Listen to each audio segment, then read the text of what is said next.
Čo je zmysel môjho dnešného ešte vystúpenia v tomto, že aj taký, by som povedal, aktuálny vnem, je to už taký trošku freestyle teraz, v tomto čase, však to už sa nie je čo čudovať, takže v určitom kontexte toho, že čo nám tu predkladáte a v akej kvalite nám to tu predkladáte, tak to mi dokresluje to, čo som si teraz prečítal, že Robert Fico nadával nejakému študentovi, že má pubertálne výražky. Ma fascinuje, v úvodzovkách ma fascinuje, že tá nízkosť, tá tuposť. Čo to vlastne je?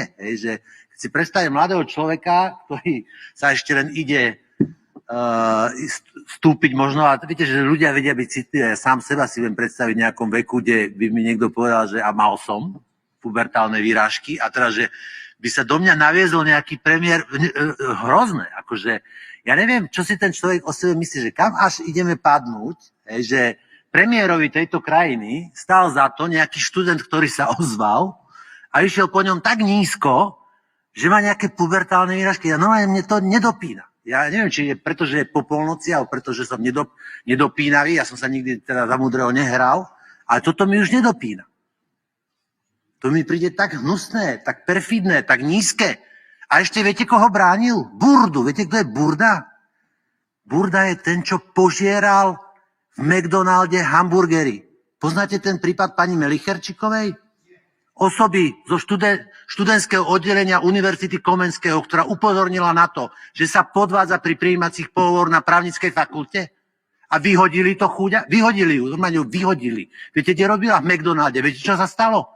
Martvoň, bývalý poslanec za Smer a tento Burda, to je tu legenda, už pomaly, to je benchmark právnického, neviem, čo to tu vlastne je, tak sa chodili, prepáčte mi, chodili žrať hamburgery do Lamača, nechali sa tou pani Melicherčikovou obsluhovať. Objednali si a naschvál si objednali také niečo, čo bolo treba čakať a ona to nosila. A ešte hovorili, bolo ti to treba, bolo ti to treba. Toto je Burda. Burda sem, Burda tam. Ja žasnem, už som to toľkokrát počul, lebo Burda povedal hento, Burda povedal, a kto to je?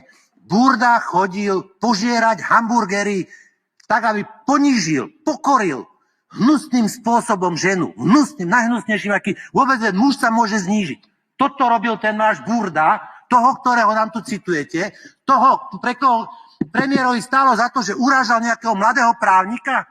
Ste už naozaj tu všetci rozum potratili? Kvôli čomu? Kvôli komu? Preboha, veď sa starajte o peniaze. Za chvíľku nebudete mať na výplaty. Policajti tu budú pobehovať bez výplat. Dôchodcovia tu budú bez výplat. A vyriešite nejakého študenta, ktorý sa ozval, červený koberec pred neho, že sa ozval. To, že taký človek stal dekanom, to je vizitka toho, kde sme a čo sme. Ako sa nejaký Burda mohol stať dekanom právnickej fakulty po tom, čo robil. Ako? A teraz ho vidíte citovať, už nebláznime. Fakt, ja už normálne mi nedopína.